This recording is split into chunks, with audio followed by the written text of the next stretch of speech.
Look at your verbena right now, in the hanging basket or spilling over the edge of the container, and tell me if this sounds familiar.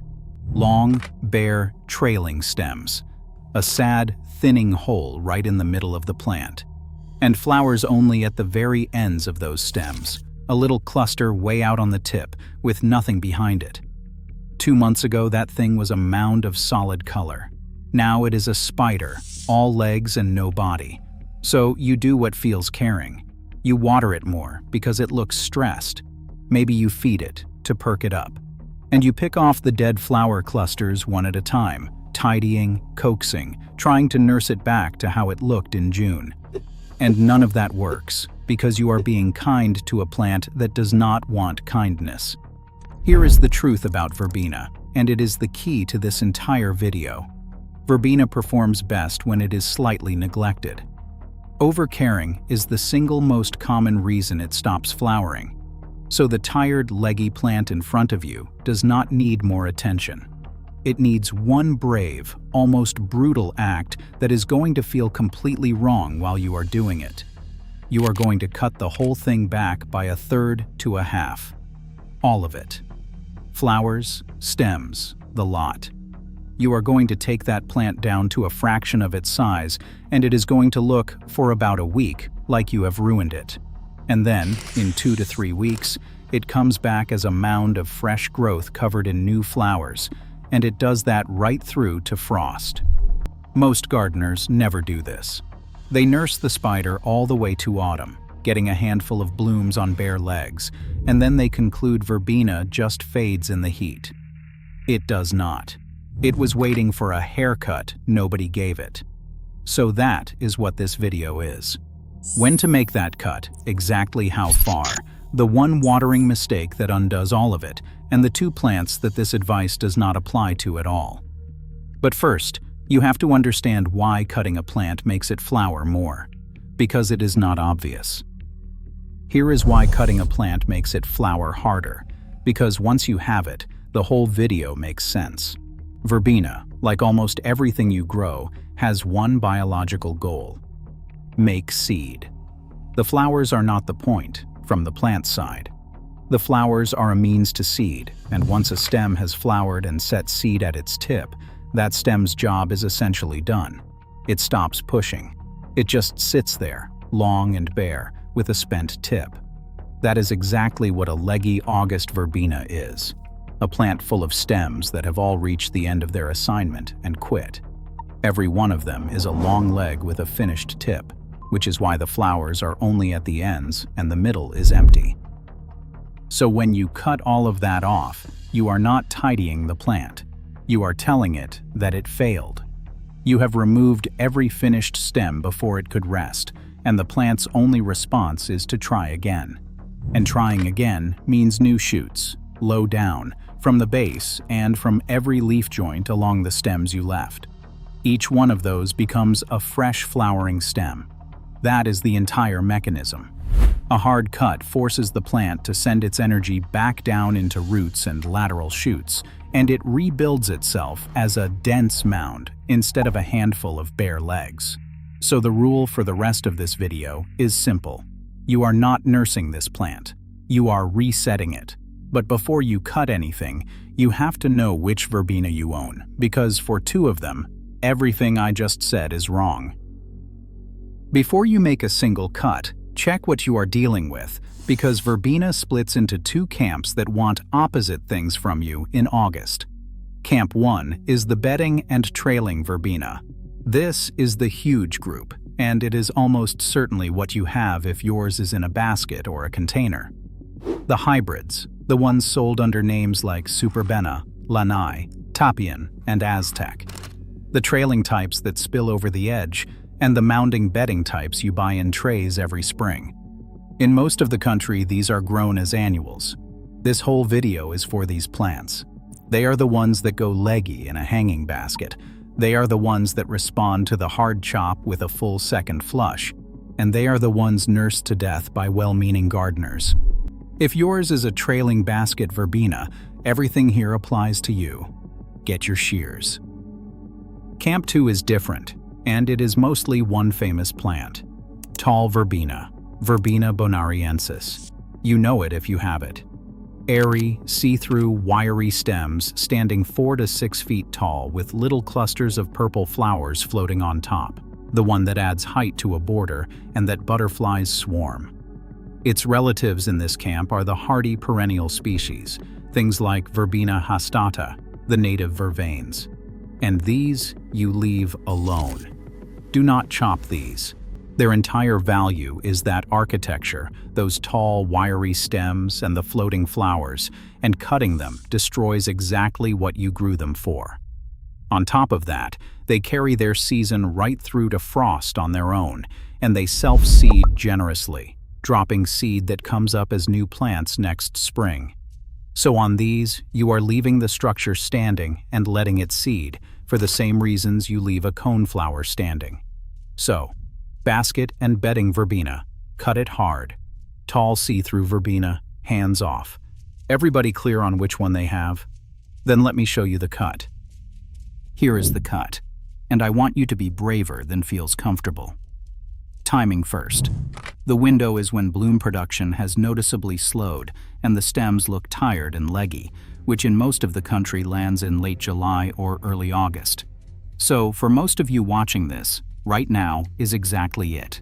You are not waiting for a date. The plant is telling you it is ready by going bare in the middle. Now the amount, and this is where people lose their nerve. Cut the entire plant back by 1/4 to 1/2. Not the flowers, not the tips. The whole plant, all the way around, taken down by 1/3 or so as a good default, and up to 1/2 if it is really leggy and far gone. And do not be precious about it. You are not deadheading flower by flower, and you are not trying to make a neat shape. Take a pair of clean, sharp scissors or shears and simply cut across the whole thing, removing the spent flowers and the old leggy growth in one pass. On a trailing basket, gather the long stems up and cut them back hard. The goal is to remove the tired growth and force the reset, not to sculpt. Here is the one rule that keeps you safe while you do it. On the annual and trailing types, cut freely.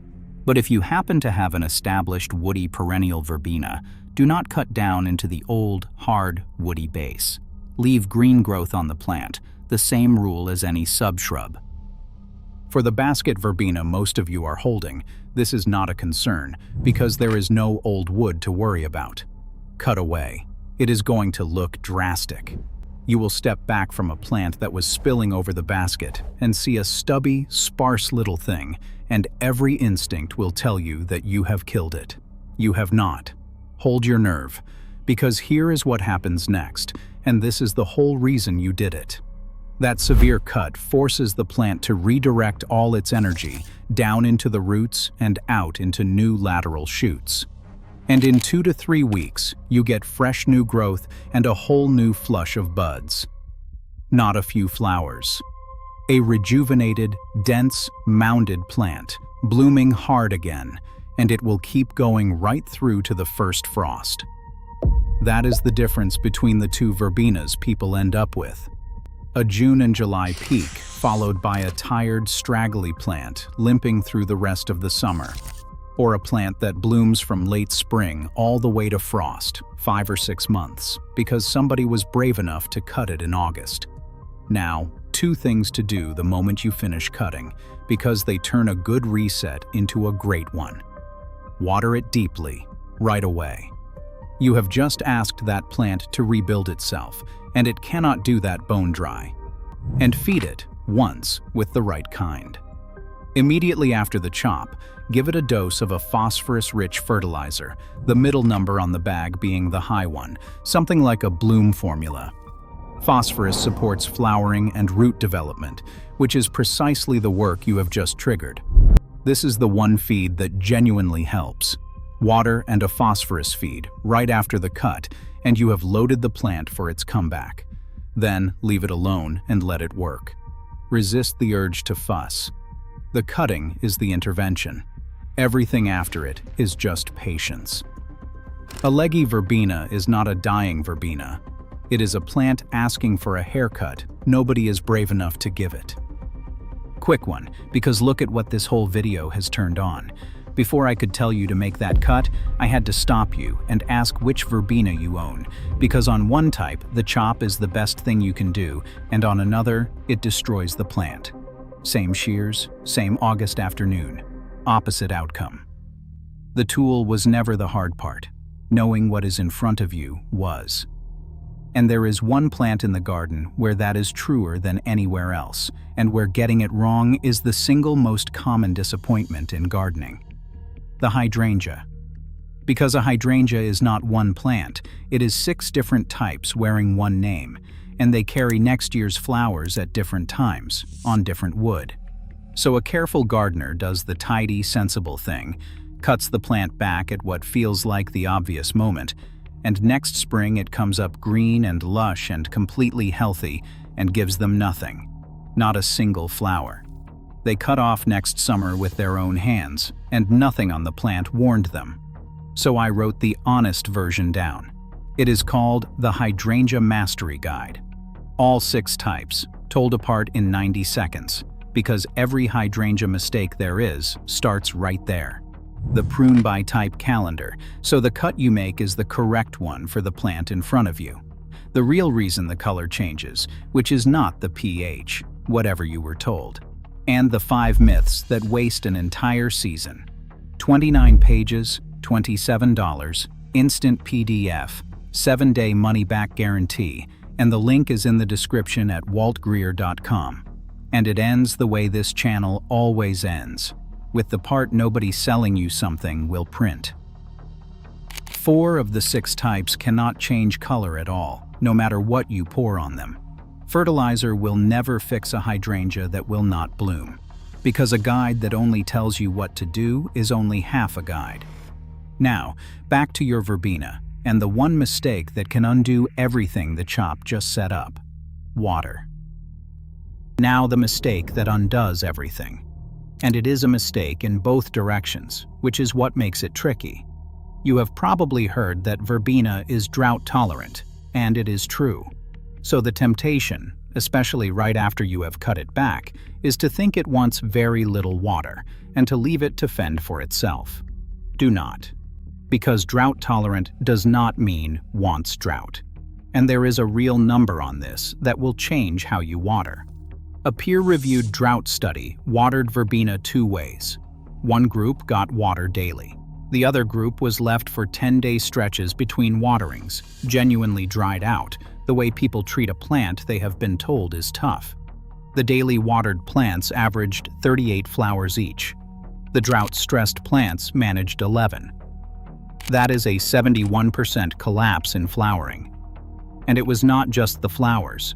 The root systems of the stressed plants shrank from 12 centimeters down to 2.5, and the chlorophyll in the leaves crashed, which is the green, the plant's ability to feed itself, falling apart. So a verbena you treat as bulletproof and never water gives you 1/3 of the flowers and a wrecked root system. Drought tolerance is what keeps it alive. It is not what makes it bloom. But here is the other half, because you cannot swing to the opposite extreme either. Verbena hates wet feet. Constant moisture and soggy soil are the fastest way to root rot and yellowing leaves, and a verbena sitting in wet ground dies a different but equally certain death. So the answer is a specific middle, and it is easy once you know it. Water deeply, about once a week. A good long soak that wets the whole root zone, and then let the top of the soil dry out before the next one. Deep and infrequent. Not a little every day, which keeps it soggy at the surface, and not a drought, which starves it. One thorough soak a week, adjusted up in real heat and down if it rains, is the rhythm that produced those 38 flowers instead of 11. 2 quick specifics. Established plants want about 1 inch of water a week as a baseline, and containers and hanging baskets dry out far faster than the ground. So in August, heat a basket may genuinely need checking every day, even though the plant in the border next to it is fine on a weekly soak. Judge the basket by the soil, not the calendar. Verbena survives on neglect. It blooms on a deep drink once a week. Now the disease that stalks this plant. and why the chop you just made is the best defense against it. Powdery mildew is the one problem verbena is genuinely prone to. You will know it when you see it. A white, dusty coating on the leaves and stems, sometimes with a purpling or yellowing of the leaf surface, and the lower leaves usually go first. In a bad case, the leaves shrivel, brown, and drop. And here is the part that surprises people, because it runs against the usual assumption about fungus. Powdery mildew on verbena is not really about wet leaves. It is favored by high humidity in the air combined with dry leaf surfaces, and by moderate temperatures, those warm days and cooler nights of late summer, exactly where we are now. Which is why August is prime mildew season. But there are two specific things that invite it, and both of them are things you can fix, and one of them you just did. The first is a dense, crowded, congested plant. When growth is packed tight, air cannot move through it, humidity gets trapped against the leaves, and you have built the perfect little climate for the fungus. And look at what a leggy, overgrown, tangled August verbena is. Exactly that. So the hard chop you just made does double duty. It resets the flowering, and it opens the plant up, so air moves through it and that trapped humidity disappears. Pruning is not just a flowering trick here. Clemson lists it as one of the most effective cultural controls for the disease. Full stop. The second thing that invites mildew is the one people get backwards. Stress. Specifically, drought stress and too little sun. A verbena that is baking dry and struggling, or sitting in shade, is a verbena with its defenses down, and mildew moves in on a weakened plant, which ties directly back to the watering we just talked about. That deep weekly soak is not only feeding your flower count, it is keeping the plant unstressed enough to resist this disease. So you do not fight verbena mildew primarily with a fungicide, you design it out.